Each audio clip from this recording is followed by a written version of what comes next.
I'm Christy Shriver, and we're here to discuss books that have changed the world and have changed us. And I'm Gary Shriver, and this is the How to Love Lit podcast.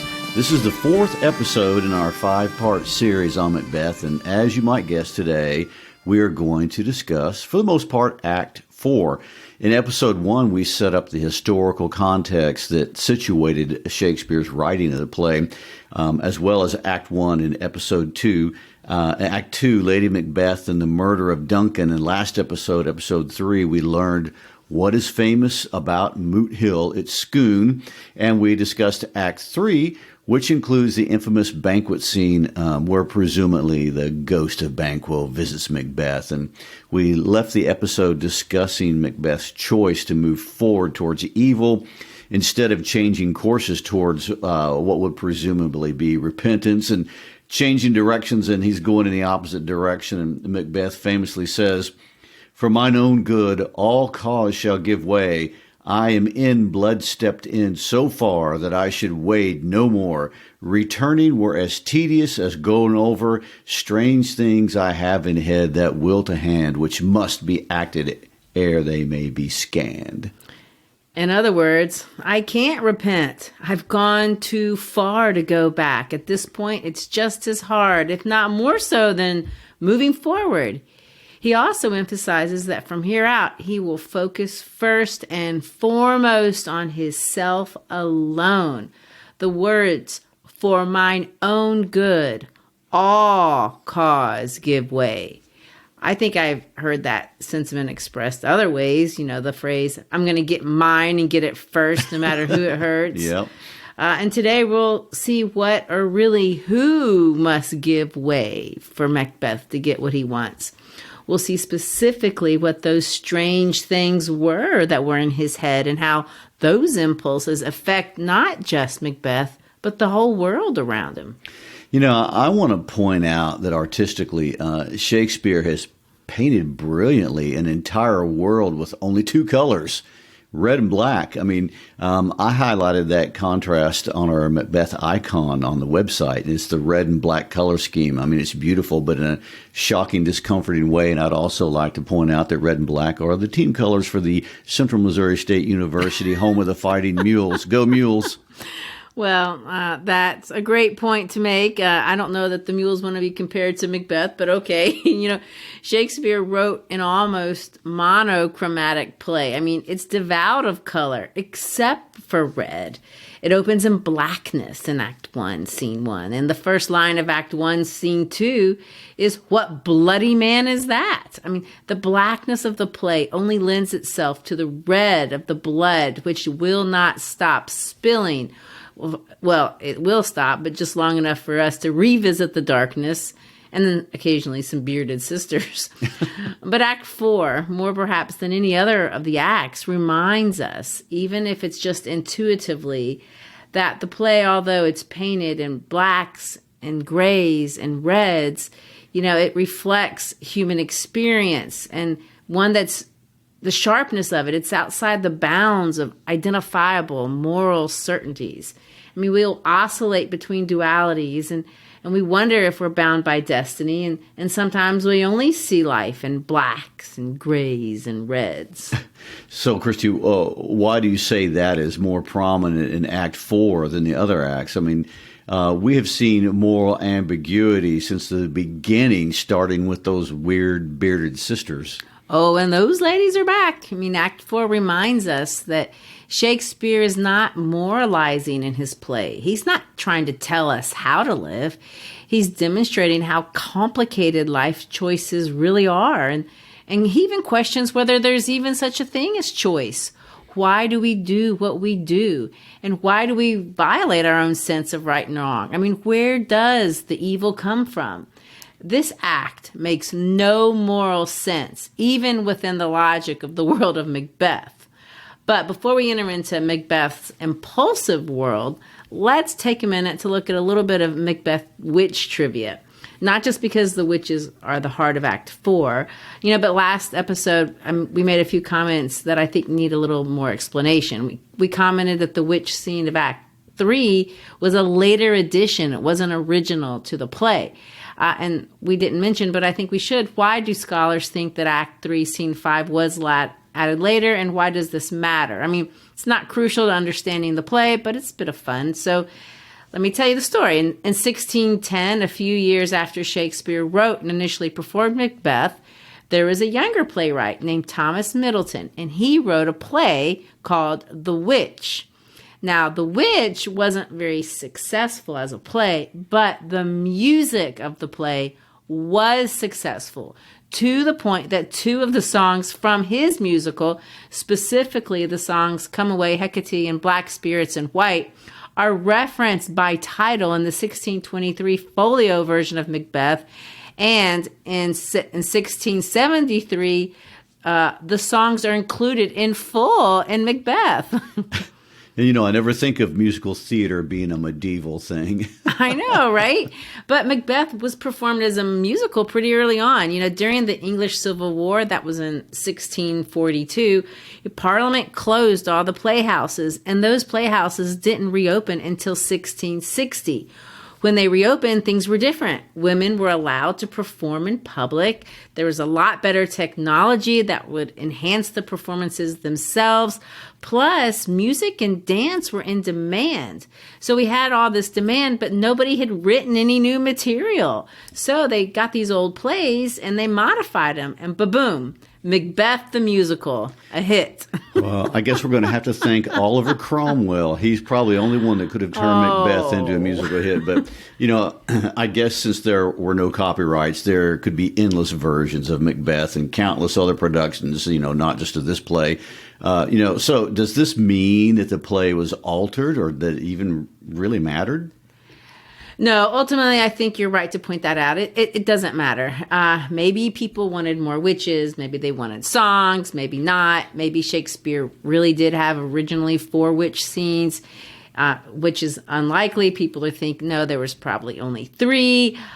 But all we really know is what has survived. And these texts have survived in the form that they've survived in almost the whole time. So we have to believe that the essence of what Shakespeare was concerned about, that part's been preserved.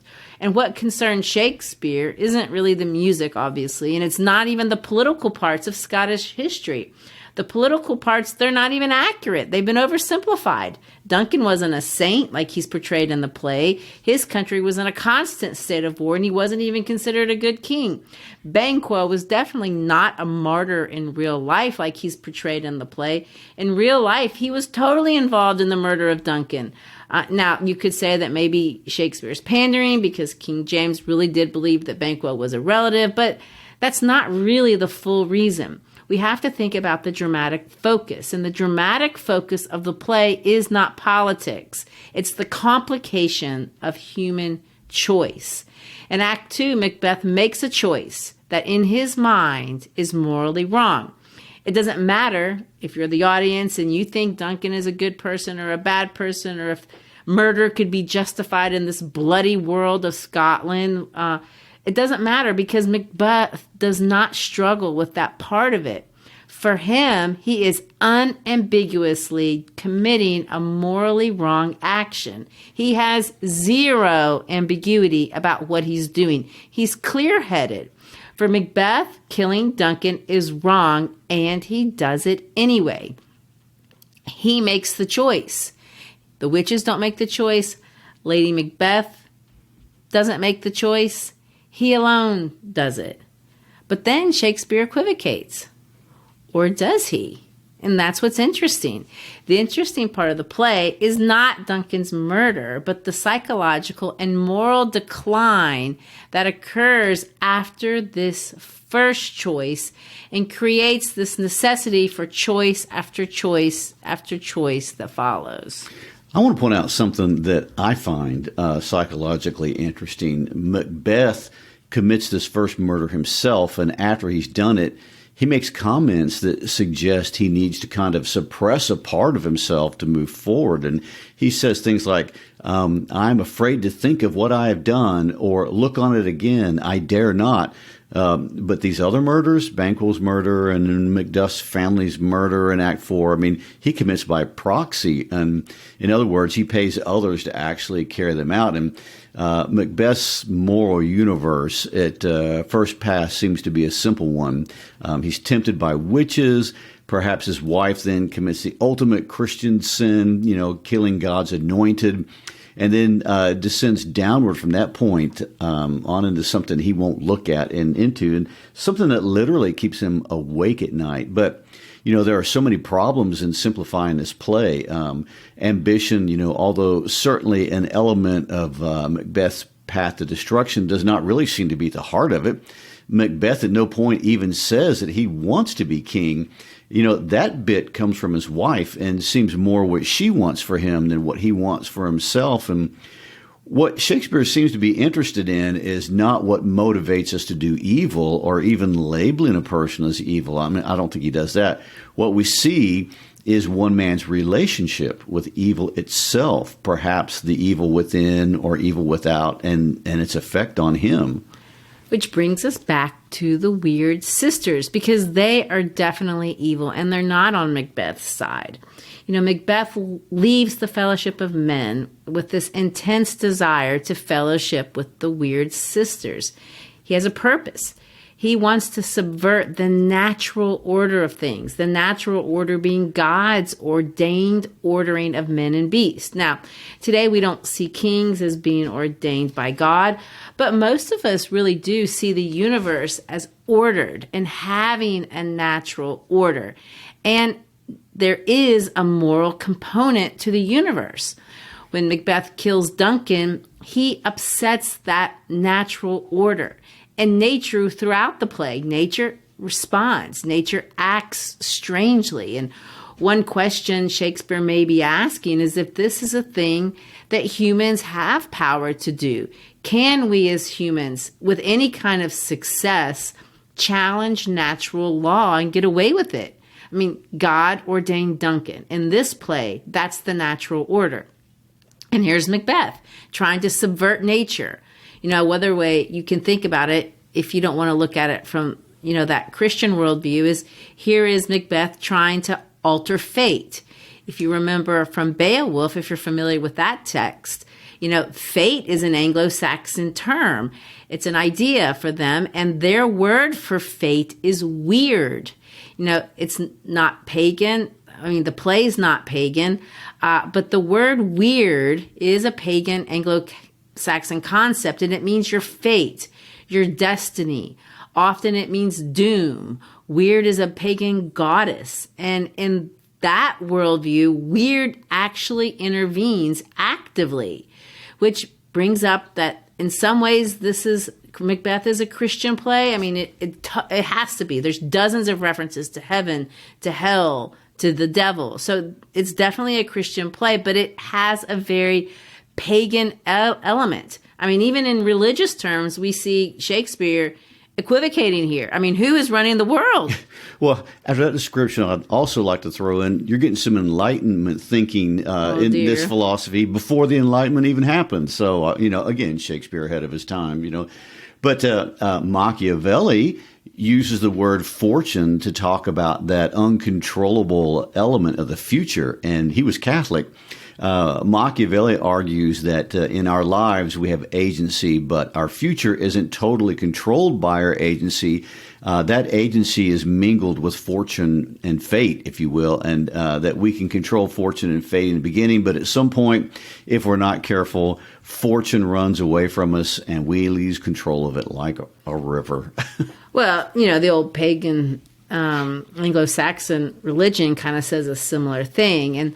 And maybe that's why Shakespeare doesn't call these ladies witches. He calls them weird sisters as a reference to that idea. I mean, their role really isn't one of acting on the universe necessarily. We don't see them, cursing and killing like active agents. They're more like the wind. I mean, they're compared to the wind, and their actions are linked to their words, and they blow in, and I don't know.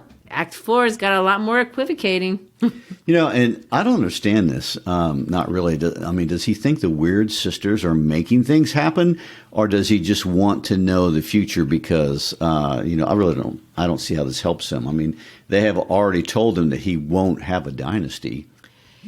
I know. I mean, Macbeth comes apparently for prophecies, but he seems to want to alter fate, to alter weird, to bully his way into an altered reality, in a reality where he gets what he wants. And the witches give him words, and he takes their words for answers, but they don't change the future at his bequest. I mean, there are more famous words from this play that come out of Act 4, and I want us to talk about these in a minute, because when the witches talk, or the weird sisters, remember, they alter their speech patterns. Most of the play is done, especially the noble characters, is done in iambic pentameter. Ba-dump, ba-dump, ba-dump, ba-dump, like the human heart. But when the witches speak, it's reversed. They speak in trochaic tetrameter. It's an unnatural speech pattern. Bump, ba-dump, ba-dump, ba-dump.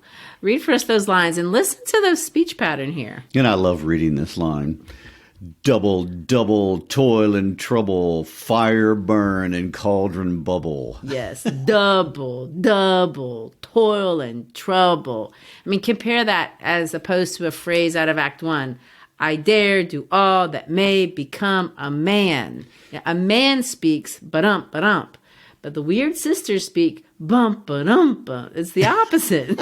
Which I never would have picked up on without your insight there. The witches chant that phrase, double, double, toil and trouble, 3 times as they prepare this charm in a cauldron. But as they prepare it, they don't just chant. They're going to throw in disturbing things into this pot. First, it's just animal parts, poisoned internal organs, and a toad and a snake. And, listen to this recipe.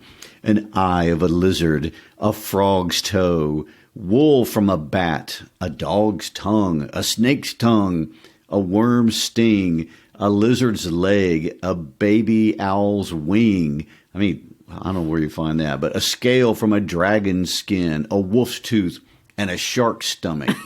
That's so funny. What kind of stew is that? It's delicious. And that's not the entirety of the recipe. After the animal bits, then they move on to human parts. And, this is where it gets disturbing. These are deliberately racist and sexist in nature. I mean, the liver from a Jewish man, the nose of a Turkish man, the lips of a Tartar, and a Tartar would be a person from Mongolia.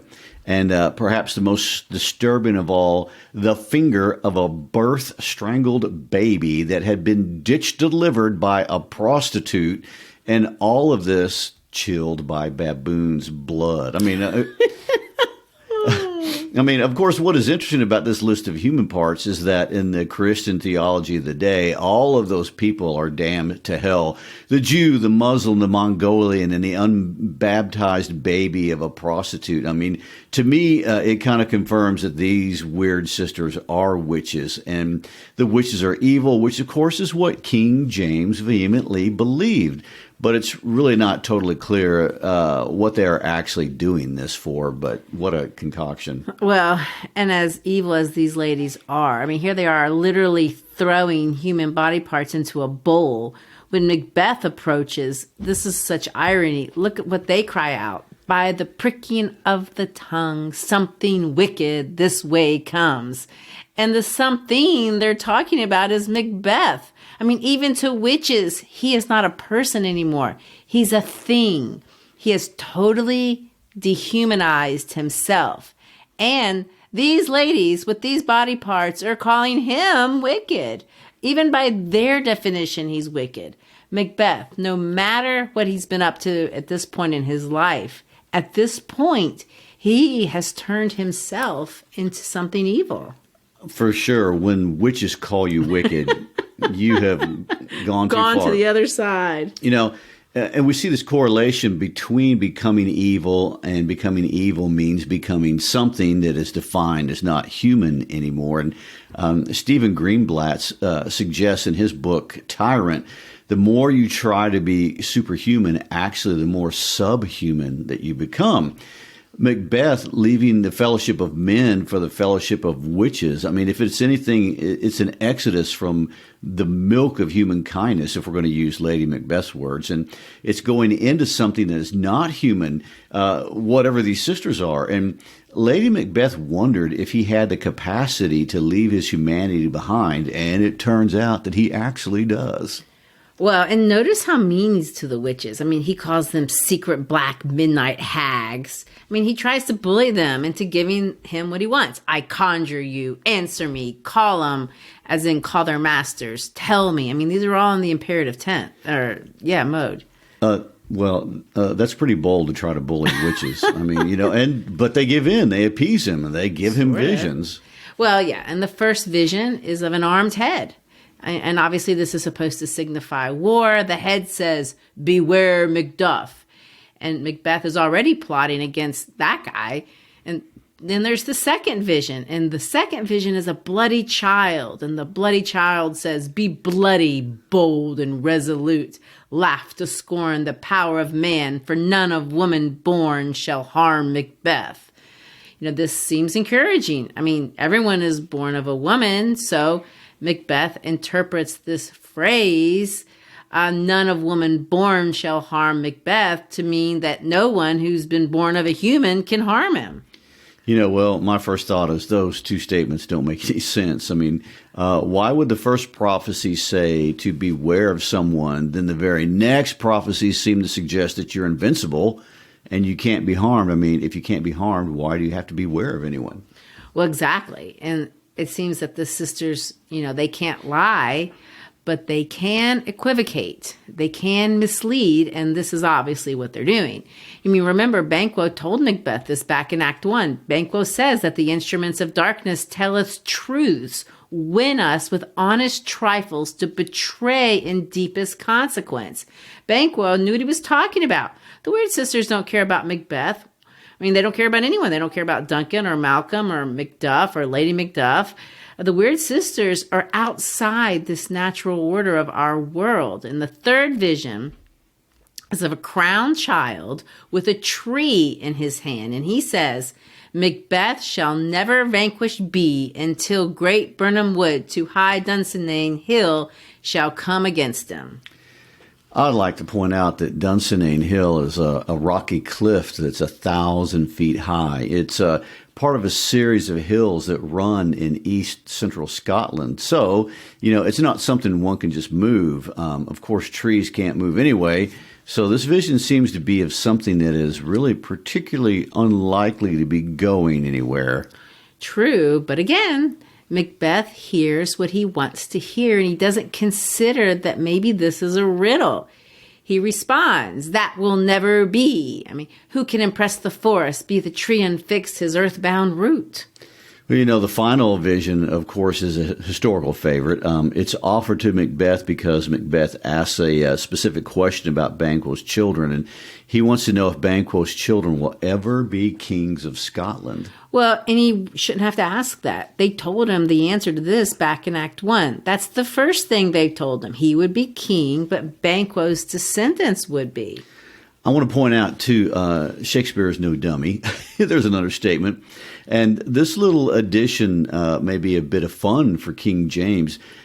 Shakespeare brings in a ghost of a line of kings marching across the stage with Banquo's bloody ghost marching with them. And this is a parade. It's the Stuart dynasty.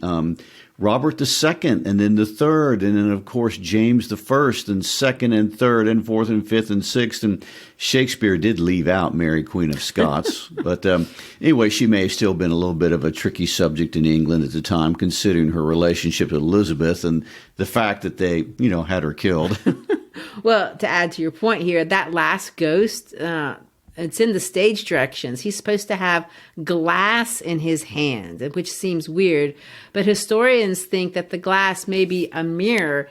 And at that point, the actor would have had put the face, held it up so that James the First's face would be reflected in the mirror, kind of saying, you're in the line, keep going. And this goes on a bit, on and on and on. It's a bit of flattery. It's a stage effect. I mean, it can't hurt your reputation if you're one of the king's men. He really did kind of kiss up to King James, didn't he? What's interesting about that is that Shakespeare was technically a prophet himself. I mean, there have been 18 British monarchs since James I, and all of them are descendants of James I. And King Charles is the 13th descendant of James I. And James I was the first king of Great Britain, but, he certainly has not been the last. No, and the witches disappear, and this prophecy, of course, is not well received. I mean, Macbeth's response is not to make peace with his fate or his fortune. I mean, he's not going to embrace Banquo's kids or do the right thing. He's already committed. He's not going back. He's going ahead, and he's going ahead in blood. Once he hears that Macduff has gone to England, he decides to murder Macduff's family, and it makes no sense. He says that from that moment onward, he will do the first thing that crosses his mind, and the first thing is to spill more blood. He wants to raid Macduff's castle, seize the town of Fife, kill his wife and child, and anyone else that's in Macduff's line. Wow, the head count is adding up, and what the Macbeth thought would be just a simple thing of killing one man is now turned into a very large number. I mean, there's Duncan and Banquo, Macduff's son, who is killed on stage, and his wife who's killed off stage. There looks to be no end in sight to the killing. No, there is no end in sight. I mean, when Macbeth and Lady Macbeth hatched their plot, they thought killing Duncan would be, and they used the phrase, Shakespeare made it up, the be-all and the end-all. Let's reread those lines from Act 1, because now, then you're in Act 4, they sound really different. If it were done when 'tis done, then 'twere well it were done quickly. The assassination could trammel up the consequence and catch with us surcease success. But that this blow might be the be-all and the end-all, here but here upon this bank and shoal of time, we jump the life to come. And this is how on a personal level, we can all relate to this play. I mean, have you ever wanted to know what would happen if you just succumb to evil, to temptation, if you, to use the words of the witches, do whatever calls us to evil, whatever calls us to violate our conscience, I mean, for any reason. I mean, everyone's wondered that at one time or another. If I could just solve my long-term problem with this small act of immorality, it would be the end-all, be-all, end-all, and we could jump the life to come. I could make the life that I want come. Find that moral shortcut. It would be worth it. It would just be a small violation. And this is how I think Shakespeare, taps into that which is eternal, because this isn't political. I mean, this is very personal. Shakespeare is letting us live out this very human fantasy of engaging what we believe to be evil, but we get to do it vicariously through Macbeth. That's safer. I mean, that's the idea. This is how I envision things to be. This is what he's saying. This is how these kinds of things can play out. So we're asking what happens if you just run straight towards evil, full on, for whatever reason, but impulsively. I mean, it seems there is this element of impulsivity from start to finish. I mean, doing whatever first comes into your head, and no matter how destructive or no matter how pointless, and playing around with that, what's the result of that? Yeah, I think so. And I will say, playing around with that, what's the result of that? If you're a woman, it isn't good. There are only two women in this play, Lady Macbeth and Lady Macduff. And as you would expect Shakespeare creating, he's made them foils. Foils means they're opposite. Lady Macbeth, she's arguably sketchy. But Lady Macduff, you can't argue that she's sketchy. She's very dutiful. Lady Macbeth has no children. Lady Macduff has a wonderful and dutiful son. Lady Macbeth has a close relationship to her husband. Lady Macbeth does not. All we know is that she's mad at hers. He's left her. So we have some interesting contrasts. But of course, the most ironic contrast is that Lady Macbeth worries that her husband has too much human kindness. Lady Macbeth complains that her husband doesn't have enough. But either way, my point is, for the women, it doesn't matter. They both went down. I mean, these women die pretty pointless deaths, and neither is protected by their mate. Well, sorry, Christy, I hate to admit it, but life in that time period was not very kind to women. No, I would say it certainly wasn't. But it is interesting to think in Act 4 in these gender terms, and not just because of the ambiguity of the gender of the witches or even the murder of Lady Macduff and her helplessness, but for another reason, because the last scene of Act 4 is entirely it's written in gendered language. It's the longest scene of the play, which is unusual because this play is so full of action. And this scene is long, but nothing really happens. That makes it kind of boring. And it makes you wonder, well, what's the point of all this? But we get back to this discussion in this scene of manhood, which you can say is what Lady Macbeth used to goad her husband into killing Duncan. And if you remember, she said back then, well, if you're a man, you'll do this. Well, to use a literary term, Christy, Duncan is the foil to the Macbeths. He's everything Macbeth is not. He's the real and rightful king of Scotland, as opposed to Macbeth, who is this challenger and pretender to the throne. But he's also a worthy and integral human, which Macbeth is not. Shakespeare seems to care a lot about highlighting the three traits of a bad person as he depicts them for his readers. And this picture of what constitutes real manhood, and I know that's a gendered word, but here it seems to mean manhood in the gendered sense as well as in the human sense. I mean, the whole conversation is about leadership versus inhumanity, and as it is expressed in a king.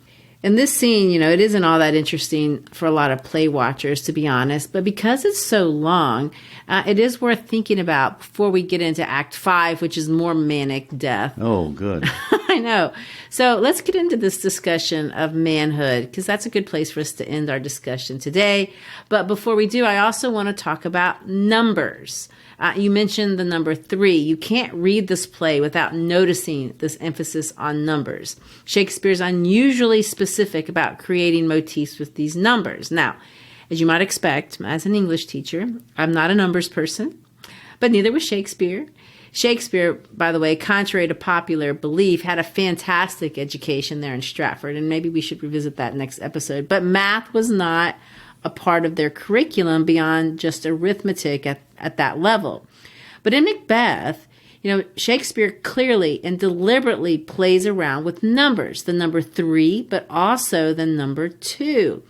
If we think of the number 3, think about it. There's the 3 weird sisters. There's 3 prophecies. There's 3 kings. There's 3 murders. There's 3 murders performed on stage. The witches use the word thrice, like in their chant from Act 1. There are lots of words that are repeated 3 times, like when the apparitions call out to Macbeth, Macbeth, Macbeth. They use his name 3 times in a row. There's 3 traits of a villain. I mean, that number 3 is archetypal. That means when I say something's archetypal, it's used all over literature in kind of the same way, no matter where it's being used around the world. The number 3 is this number of perfection. It's the number of the Godhead in Christianity. It's the number of divinity in other traditions. If you think about Egyptian mythology or the Hindu tradition, 3 we call it the magic number. It's the number of fate. It's also the number of time, past, present, and future. That's how Shakespeare's using it in this play, and he contrasts it with the number 2. The number 2 is also archetypal. It's the number of dualities. It's the number of choice. And Shakespeare uses this number just as much as he uses the number 3. When the sergeant reports the opening battle, he reports the cannons with double crap, so they doubly redoubled strokes upon the foe. Lady Macbeth prepares for Duncan, and let me quote, "And every point twice done, and then double done." Macbeth talks about Duncan as being in his house in a double trust. When Macbeth arranges the seats at the table, he's careful that both sides are even. And of course, that most famous line of all, double, double, toil and trouble. I was just thinking about the numbers themselves. The word equivocate comes to mind again. the numbers 2 and 3 don't go together, not mathematically, not symbolically. And the number 2 symbolizes choice. I mean, you choose either this one or that one. The number 3 implies causation, like 1 + 2 = 3. And there is kind of a cause and effect feel associated with the number 3. And, I'm talking symbolically and obviously not mathematically, because I'm in no way qualified to discuss this mathematically. Well, I think it's something like that exactly. I mean, 3 means you've already made your choices, and now fate is just working itself out. And there is a point in time where Macbeth is making choices, but then at some point he relinquishes his ability to choose, and then fate takes over, perhaps, or he relinquishes his humanity in a choice. I mean, in the Christian worldview, which would be Shakespeare's, it is our ability to make choices that is God's gift to man. It's what separates humans from other forms of creation. Good versus evil. That's the ultimate choice. That's what we choose. What's so interesting about Macbeth, especially early on in the play, is that Shakespeare makes him fully accountable for these choices. And although the choices he makes are wrong and they lead to evil, we as audience members don't really view Macbeth himself as evil. I mean, the witches tempt him. Lady Macbeth puts a lot of emotional pressure on him to kill Duncan, but it's most certainly Macbeth who makes the decision to do so. And he makes every decision that follows after that. Right. And the question becomes, if we choose evil so completely, do we at some point surrender that which makes us human, our ability to choose? Do we lose our humanity? And if we do, at that point, who's making the decisions? If we listen to how Macbeth talks in Act 4, he literally says whatever comes into his head is what he does. But what's putting things into his head? I mean, this idea of murdering Macduff's family for no reason, it came into his head. He's being ruled by impulse, but where do those come from? Well, to get technical, it comes from our prefrontal cortex. I mean, it's part of the frontal lobe of our brain, if you're actually asking. And, I am. Okay. Well, impulse control really distinguishes us from animals. But if you think about what that means to be driving those impulses of Macbeth, I would argue that it's fear. And fear, to me, is the dominant emotion in the play. And we, as the audience, are kind of brought in to be afraid with the spookiness of the ghosts. But the Macbeths are afraid from the beginning. They're afraid of getting caught. They're afraid of not being able to control events. But Macbeth's fear grows actually at a paranoia level. And he can't trust anyone, and he can't trust his closest friends, so he kills them. I mean, he's afraid of the ghost. He's afraid of Macduff. And of course, when we get to Act 5, we will see Macbeth admitting to himself as he's disintegrating that he fears his own desensitization to the human experience. I mean, in simpler words, he becomes afraid that he can't even feel fear anymore. And I guess, what do we do with our impulses? I mean, is that really at the heart of this conversation between Malcolm and Macduff? It does seem to be about that. I mean, it's set up as a conversation. Remember, Malcolm is Duncan's son. He's gone to England, and Macduff has gone to get help. And Malcolm doesn't trust Macduff, who seems to be a little bit naive in leaving his family. He doesn't even know that Macbeth has slaughtered them. But Malcolm tells Macbeth that if he were the king of Scotland, he would be impulsively more terrible than Macbeth. Let's read those lines. Black Macbeth will seem as pure as snow, and the poor state esteem him as lamb, being compared with my confineless harms. I mean, Malcolm gets a little ridiculous. He claims that his lust is insatiable, his greed is insatiable, his violence is unending. And he says this, had I power, I should pour the sweet milk of Concord into hell, uproad the universal peace, confound all unity on earth. Oh, wow. What I find interesting about that, not even Macbeth is as bad as all that, but Macbeth is not a lustful person. I mean, he's faithful to his wife. He's also not really a greedy person. At least he's not portrayed as greedy, and that doesn't ever seem to be what's motivating him at all. And even his violence isn't motivated by anything but fear. And so we see the differences between man and beast. One, it's the control of oneself, control of one's emotions, the control of one's behaviors. It's also one's ability to consider or empathize with others. Macbeth is in it for himself and himself alone, where Malcolm, not only can he choose against his own impulses, he can also choose against his own self-interest. Let's hear him describe himself as he tells Macduff that help is on the way. The taints and blames I laid upon myself for strangers to my nature. I am yet unknown to woman, never was forsworn, scarcely have coveted what was mine own, and at no time broke my faith. Would not betray the devil to his fellow, and delight no less in truth than life. My first false speaking was this upon myself: what I am truly is think in my poor countries to command. Whither indeed before they here approach, old sired, with 10,000 warlike men already at a point was setting forth. Now will together and the change of goodness be like our warranted quarrel. The final conversation in Act 4 brings a contrast, another contrast, not between Malcolm and Macbeth, but between Macduff and Macbeth. Ross, who's a thane, comes in and tells Macduff that Macbeth has slaughtered his entire family. He says this: "Your castle is surprised, your wife and babes savagely slaughtered. To relate the matter on the query of these murdered deer, to add the death of you." In other words, to talk about how they were killed would likely kill you. We see that pun for the word deer. Deer as in they were slaughtered like an animal. Deer as something that you care about a lot. Macduff, even though he's encouraged by Malcolm to impulsively go out and get his revenge, doesn't do that. In fact, he openly admits that it's not possible to get revenge on Macbeth. He says he has no children. In other words, what can I do to him that would be equal to what he did to me? Malcolm tells him anyway to dispute it like a man, egging him to act impulsively, challenging Macduff's manhood. But Macduff responds in a way that redefines what a man is. I like these lines. I shall do so, but I must also feel it as a man. I cannot but remember such things were, that was most precious to me. Did heaven look on and would not take their part? Sinful Macduff, they were all struck for thee.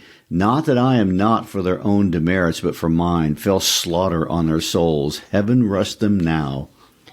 And maybe that's the ultimate statement of what it means to be a man, to have choices, and to own the consequences of them. Macduff, like Macbeth, made a choice. He left his family, and he takes responsibility for his part in their deaths. Now, was he responsible? No, he didn't kill them. Macbeth, and Macbeth alone, is responsible. But could he have made a different choice and maybe saved their lives? In Macduff's mind, that answer was yes. The night is long that never finds the day, and this is the very last line of Act 4, and it is the first glimmer of light. That's right, the day, the play that has been so dark from the beginning, evil just coming out of it, and now light and everything it represents, knowledge, truth, hope, it's on the way. Act 4, Scene 3, and the introduction of Malcolm, who will get the last line of the play, by the way, does introduce optimism, and the story will have a tidy ending. But the optimism is not what the tragedy of Macbeth is about. The tragedy of Macbeth is this expression of what evil is and what evil does. It lets us see it, and we empathize with it. We feel Macbeth's descent as if we were the ones making the choices, and that seem to be enticing, but they're deceptions. Evil, if it is anything, is deception. It's a web. And once you get in the web, it's almost impossible to get out. And in the next episode, we will see that Macbeth realizes that. He is aware, and his awareness leads him to perhaps his most famous line of 3 of the entire play. Tomorrow and tomorrow and tomorrow. Evil promises exhilaration, but what it delivers is tedium and boredom, isolation and meaninglessness, and summed up in my favorite phrase, sound and fury signifying nothing. It's a dark message, but then again, dark is alluring. We're naturally fascinated with darkness. But in this play, it is not our friend. And we will see that in the final episode next time. Well, thanks for listening again. And don't forget, you can always find us at howtolovelytpodcast.com. On our website, we have listening guides for most of our issues, as well as teaching resources. Also, whether you are a teacher, a student, or a fellow lover of literature, please subscribe to our podcast via YouTube, Apple, Spotify, or wherever you get your podcasts, and give us a rating. And if you like what you hear, possibly a review. It is when you share about the podcast to your friends on social media, via text or in class, that we grow. Thank you for supporting us in our mission to make reading great literature accessible and enjoyable to as many people as possible. Peace out.